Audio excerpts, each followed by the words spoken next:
কি পাপৰ বাবে মানুহে কুকুৰৰ জন্ম লাভ কৰে। প্ৰত্যেক মানুহেই নিজৰ কৰ্ম অনুযায়ী মৃত্যুৰ পাছত নৰকৰ শাস্তি ভোগ কৰিব লগা হয়। যেতিয়া তেওঁলোকৰ নৰকৰ শাস্তি সম্পূৰ্ণ হয় তেতিয়া তেওঁলোকে পৃথিৱীত পুনৰ জন্ম লাভ কৰে। পূৰ্বজন্মত মানুহে যেনে ধৰণৰ কৰ্ম কৰিছিল নৰকৰ পৰা আহি সেই কৰ্ম অনুসৰিয়েই এই জন্মত তেওঁ তেনেধৰণৰ যোনিতে জন্ম লাভ কৰে। কিন্তু আপুনি জানেনে যে কি অভিশাপৰ বাবে মানুহৰ জন্ম কুকুৰৰ ৰূপত হয় আৰু সেইবোৰ কি কাম যিবোৰ কাম মানুহে নিজৰ জীৱনত কেতিয়াও কৰা উচিত নহয়। যিবোৰ কাম কৰিলে মানুহে নৰকলৈ যোৱাটো নিশ্চিত হয় আৰু তাৰ পাছত তেওঁ কুকুৰৰ জীৱন লাভ কৰে। হিন্দু ধৰ্মগ্ৰন্থ অনুসৰি এই পৃথিৱীত বসবাস কৰা সকলো মানুহ নিজৰ কৰ্ম অনুযায়ী মৃত্যুৰ পাছত বিভিন্ন যোনিত জন্ম লাভ কৰে। কিছুমান ধৰ্মীয় গ্ৰন্থত এইটো কোৱা হৈছে যে যিসকল লোকে নিজৰ জীৱনত বহুত পাপ কৰে তেওঁলোকৰ জন্ম এনে যোনিত হয় যে তেওঁলোকে নিজৰ যন্ত্ৰণা আন কাকো ক'বও নোৱাৰে আৰু সেই যন্ত্ৰণা কাৰো লগত ভাগ কৰিবও নোৱাৰে। আজি আমি সেই কথা ক'বলৈ লৈছোঁ যে সেই কামবোৰ কি কি যিবোৰ কাম মানুহে নিজৰ জীৱনত কেতিয়াও কৰিব নালাগে, অন্যথা পৰৱৰ্তী জন্মত কুকুৰৰ জীৱন পোৱাটো নিশ্চিত।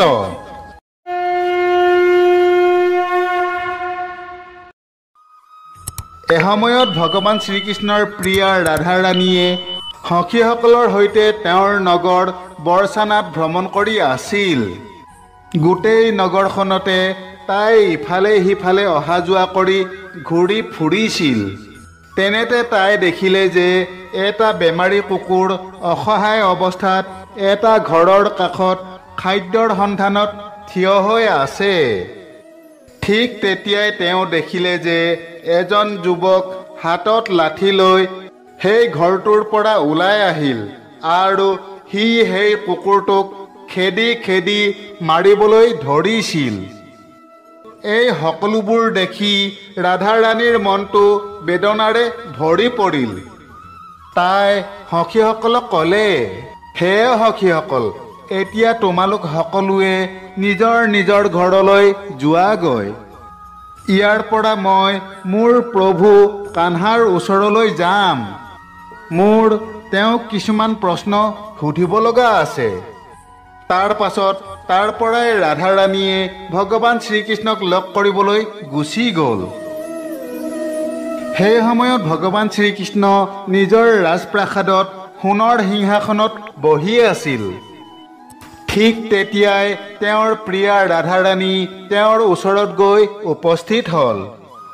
তাত উপস্থিত হৈ ৰাধা ৰাণীয়ে ভগৱান শ্ৰীকৃষ্ণক ক'লে, হে প্ৰভু, আজি মই নগৰত ভ্ৰমণ কৰি থাকোঁতে দেখিলোঁ যে এটা কুকুৰে দুৰ্বিষহ জীৱন কটাব লগা হৈছে আৰু সি যাৰ ঘৰৰ সন্মুখলৈ যায় সেই ঘৰৰ মানুহে তাক খেদি খেদি লাঠিৰে কোবাইছিল আৰু সি খাদ্যৰ বাবে ইফালে সিফালে বিচৰণ কৰি ফুৰিব লগা হৈছিল।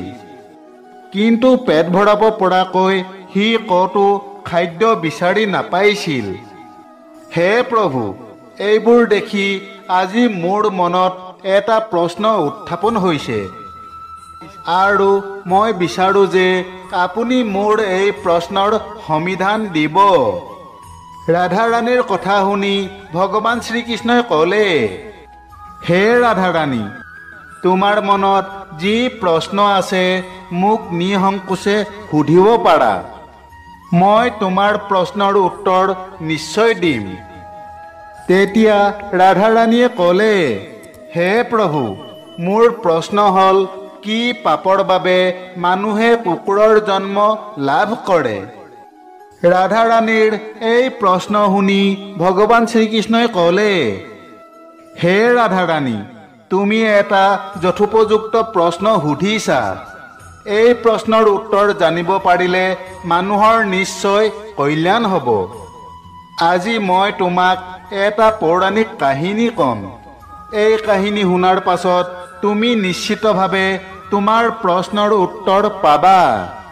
সেইবাবেই হে প্ৰিয়ে, তুমি এই কাহিনীটো মনোযোগেৰে শুনিবা।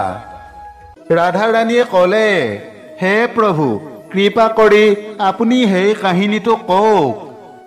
মই এই কাহিনীটো অতি মনোযোগেৰে শুনিম। তেতিয়া ভগৱান শ্ৰীকৃষ্ণই ৰাধাৰ আগত সেই পৌৰাণিক কাহিনী ক'বলৈ আৰম্ভ কৰিলে। ত্ৰেতা যুগৰ কথা। এদিন ভগৱান শ্ৰীৰাম তেওঁৰ সভাত বহি আছিল। তেনেতে এটা কুকুৰৰ কান্দোনৰ শব্দ শুনা গ'ল। কুকুৰটোক তেনেদৰে কন্দা শুনি ৰাজসভাৰ দুৱাৰমুখত থকা ৰক্ষীয়ে হাতত লাঠি লৈ কুকুৰটোক তাৰ পৰা খেদিবলৈ গ'ল। ৰক্ষীক দেখি কুকুৰটো তাৰ পৰা পলাই গ'ল। পাছদিনা আকৌ সেই একেটা কুকুৰে একে ঠাইতে আহি কান্দিবলৈ ধৰিলে আৰু এইবাৰো ৰক্ষীয়ে কুকুৰটোক তাৰ পৰা খেদি পঠাই দিলে। কিন্তু পাছদিনা কুকুৰটোৱে আকৌ একে ঠাইতে আহি কান্দিবলৈ ধৰিলে।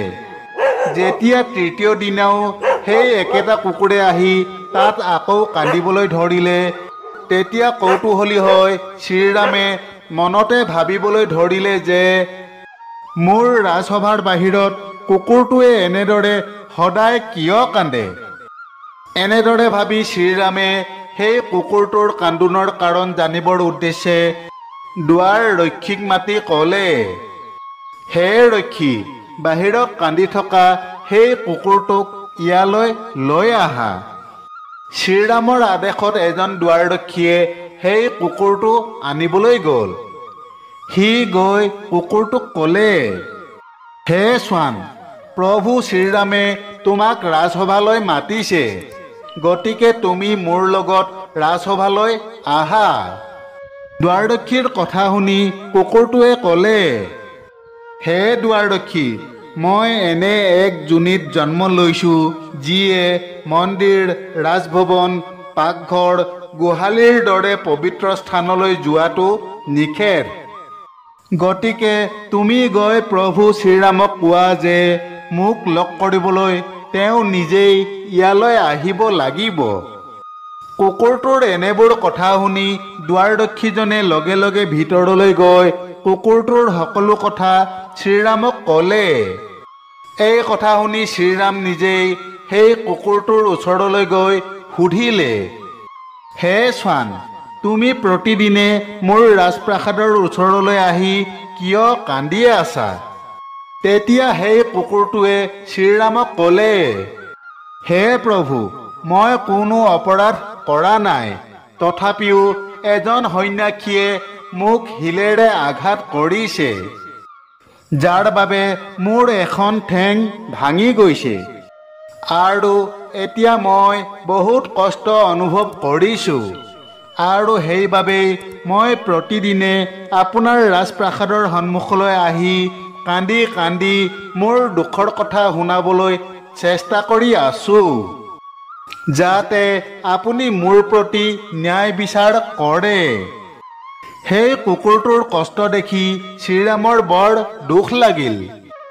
তেতিয়া শ্ৰীৰামে নিজৰ সৈন্যসকলক মাতি ক'লে, হে সৈনিক, শীঘ্ৰে যোৱা আৰু সেই সন্যাসী য'তেই নাথাকক কিয় তেওঁক তৎকালে বিচাৰি মোৰ ওচৰলৈ লৈ আহা। ৰজা শ্ৰীৰামৰ নিৰ্দেশ পোৱাৰ লগে লগে তেওঁৰ দুজন সৈনিকে পোনে পোনে সন্যাসীৰ ঘৰলৈ গৈ সন্যাসীজনক ধৰি নিজৰ লগত প্ৰভু শ্ৰীৰামৰ সন্মুখলৈ লৈ আহিল।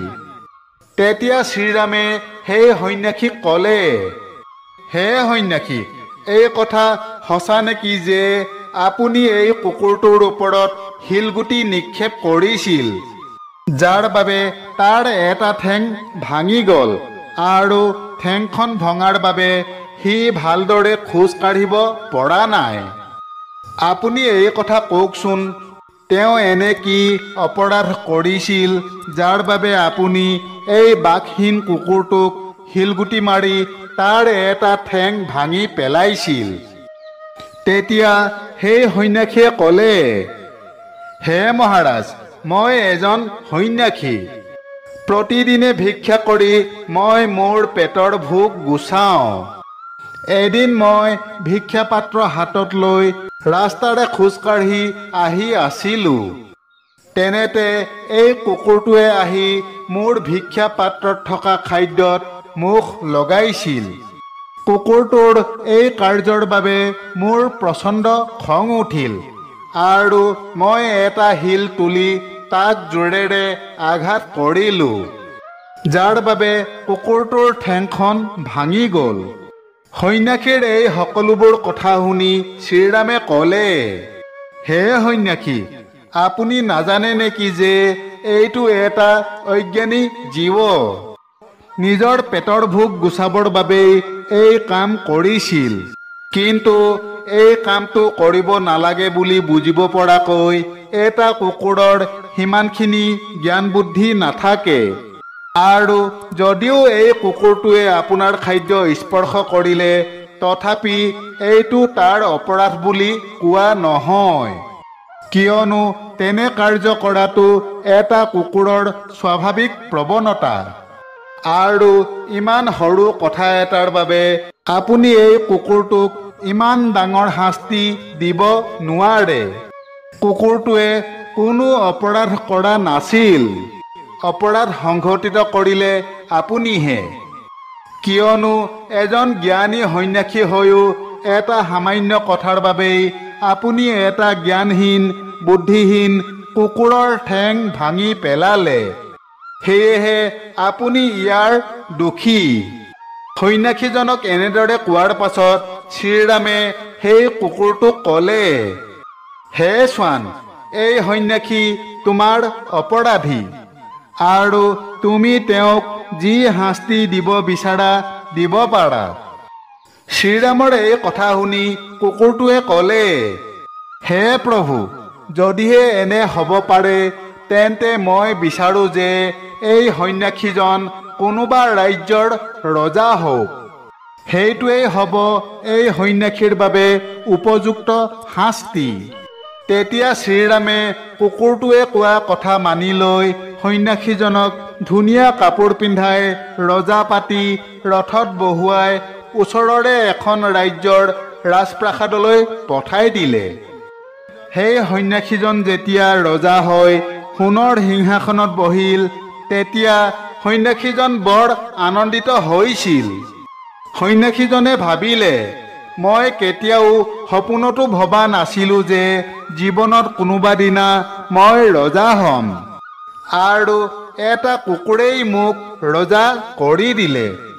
এই কুকুৰটোৰ সঁচাকৈয়ে কোনো জ্ঞান বুদ্ধি নাই, কিয়নো মই তাৰ ঠেং ভাঙিলোঁ, অথচ সি মোক শাস্তি দিয়াৰ সলনি এখন ৰাজ্যৰ ৰজাহে পাতিলে। আনফালে এই সকলোবোৰ দেখি প্ৰজাসকল বৰ আচৰিত হৈছিল আৰু তেওঁলোকে ৰজা ৰামক সুধিছিল, হে প্ৰভু, সেই সন্যাসীয়ে কুকুৰটোৰ এখন ঠেং ভাঙি পেলাইছিল, অথচ এই কুকুৰটোৱে সন্যাসীক শাস্তি দিয়াৰ সলনি কিয় ৰজা পাতিলে?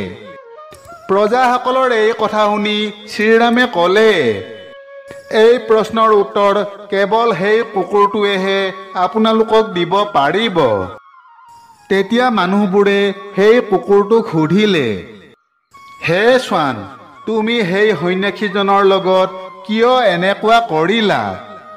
শাস্তি দিয়াৰ পৰিৱৰ্তে তুমি কিয় তেওঁক এখন ৰাজ্যৰ ৰজা পাতিলা? তেতিয়া সেই কুকুৰটোৱে ক'লে, আপোনালোকে জানিব বিচাৰিছে যে সেই সন্যাসীক শাস্তি দিয়াৰ সলনি মই তেওঁক কিয় ৰজা কৰিব দিলোঁ? তেন্তে শুনক, এজন সাধাৰণ ৰজা এনে হয়, সাধাৰণ প্ৰজাৰ ওপৰত অন্যায় অত্যাচাৰ কৰে, যিজনে নিজৰ ঘৰলৈ অহা ভিক্ষাৰীক খেদি পঠায়, যিজনে আনৰ সম্পত্তি দখল কৰে আৰু যিজনে দুখীয়া মানুহক অত্যাচাৰ কৰে। এনেবোৰ কৰ্মৰ বাবে সেই ৰজাই মৃত্যুৰ পাছত পৰৱৰ্তী জন্মত কুকুৰ হৈ পৰে। আৰু এইটো সত্য, ইয়াত সন্দেহ কৰিব লগা একো নাই। এজন ৰজাই সকলোতকৈ আগতে দুখীয়াক অত্যাচাৰ কৰে আৰু তেওঁলোকৰ সম্পত্তি দখল কৰে। আগৰ জীৱনত ময়ো ৰজা আছিলোঁ আৰু মই দুখীয়া মানুহৰ ওপৰত বহুত অত্যাচাৰ কৰিছিলোঁ। তেওঁলোকৰ কষ্টোপাৰ্জিত বহুত ধন আত্মসাৎ কৰিছিলোঁ। মই প্ৰজাৰ ওপৰতো বহুত অন্যায় কৰিছিলোঁ। অসহায় আৰু দুখীয়া মানুহৰ মাটি সম্পত্তি দখল কৰিছিলোঁ। নিজতকৈ সৰু তথা শক্তিহীন মানুহৰ ওপৰতো মই বহুত অত্যাচাৰ কৰিছিলোঁ। মোৰ এনেবোৰ কৰ্মৰ বাবেই এই জন্মত মই কুকুৰৰ জীৱন পালোঁ আৰু এতিয়া মোৰ সেই পাপ কৰ্মৰ ফল ভোগ কৰি আছোঁ। মই সেই সন্যাসীজনক এইবাবেই ৰজা কৰি দিছোঁ যাতে তেওঁ পৰৱৰ্তী জন্মত কুকুৰৰ জীৱন পাব পাৰে। তেতিয়া তেওঁ গম পাব যে কুকুৰৰ জীৱন কেনেকুৱা আৰু এটা কুকুৰে নিজৰ পেটৰ ভোক দূৰ কৰিবৰ বাবে কেইজন মানুহৰ পৰা মাৰ খাব লগা হয়। আমাৰ কুকুৰৰ জীৱনটো সহজ নহয়। কাহিনীটো আৰু অধিক বৰ্ণনা কৰি ভগৱান শ্ৰীকৃষ্ণই ক'লে, হে ৰাধাৰাণী, এনেবোৰ মানুহেই পাপ ধুবলৈ গংগালৈ যায়, কিন্তু তাৰ পৰা উভতি অহাৰ লগে লগে পুনৰ পাপ কৰিবলৈ আৰম্ভ কৰে। তেতিয়া ৰাধাৰাণীয়ে সুধিলে, হে প্ৰভু, গংগাত এতিয়া পাপ ধুব পৰা শক্তি নাই নেকি? ৰাধাৰ প্ৰশ্ন শুনি ভগৱান শ্ৰীকৃষ্ণই হাঁহি মাৰি ক'লে, আছে ৰাধা, আছে। গংগাৰ পাপ ধুব পৰা শক্তি আগৰ দৰেই আছে, কিন্তু অজানিতে হোৱা পাপহে গংগাত ধুব পাৰি। ইচ্ছাকৃতভাৱে কৰা পাপ গংগাতো ধুব নোৱাৰি। আৰু গংগাত স্নান কৰি কেৱল সেইজন ব্যক্তিহে পবিত্ৰ হৈ পৰে, যাৰ মন পৰিষ্কাৰ হয়, যাৰ মনত কোনো কপটতা নাথাকে আৰু যাৰ মনত কোনো ধৰণৰ বেয়া বিচাৰ, বেয়া ভাৱ নাথাকে। আনৰ প্ৰতি ছল কপট কৰা দুষ্ট প্ৰকৃতিৰ লোকে গংগা স্নান কৰিলেও কোনো সুফল লাভ নকৰে। প্ৰত্যেক মানুহে নিজৰ কৰ্মৰ ফল নিশ্চিতভাৱে লাভ কৰে। সেইবাবেই যদি আমি কোনো নিৰীহ নিৰ্বাক জন্তু এটাক খাবলৈ দিব নোৱাৰোঁ, তেন্তে সিহঁতক কষ্ট দিয়াৰো আমাৰ কোনো অধিকাৰ নাই। কোনো কাৰণ নোহোৱাকৈ কেতিয়াও কোনো নিৰীহ নিৰ্বাক জন্তুক কষ্ট দিব নালাগে। যদি আপোনাৰ ঘৰলৈ কোনো কুকুৰ বা অন্য নিৰীহ জন্তু আহে, তেন্তে তাক খাদ্য দিবলৈ মন নগ'লে নিদিব, কিন্তু তাক নামাৰিব। কাৰণ সিও এটা জীৱ আৰু সিও যন্ত্ৰণা অনুভৱ কৰে আৰু ঈশ্বৰে সকলোৰে পাপ দেখি আছে। বান্ধৱসকল, এইদৰে ভগৱান শ্ৰীকৃষ্ণই তেওঁৰ প্ৰিয়া ৰাধাৰাণীক কৈছিল যে কি পাপৰ বাবে মানুহে কুকুৰ ৰূপে জন্ম পায়। আশা কৰোঁ আজিৰ কথাভাগ আপোনালোকৰ নিশ্চয় ভাল লাগিল। আগলৈও আমাৰ লগত সংযুক্ত হৈ থাকি এনেধৰণৰ ধৰ্মীয় কাহিনী পাই থাকিবলৈ কাকতি ক্ৰিয়েশ্যন চেনেলটো ছাবস্ক্ৰাইব কৰি ল'ব। ধন্যবাদ। জয় শ্ৰীকৃষ্ণ।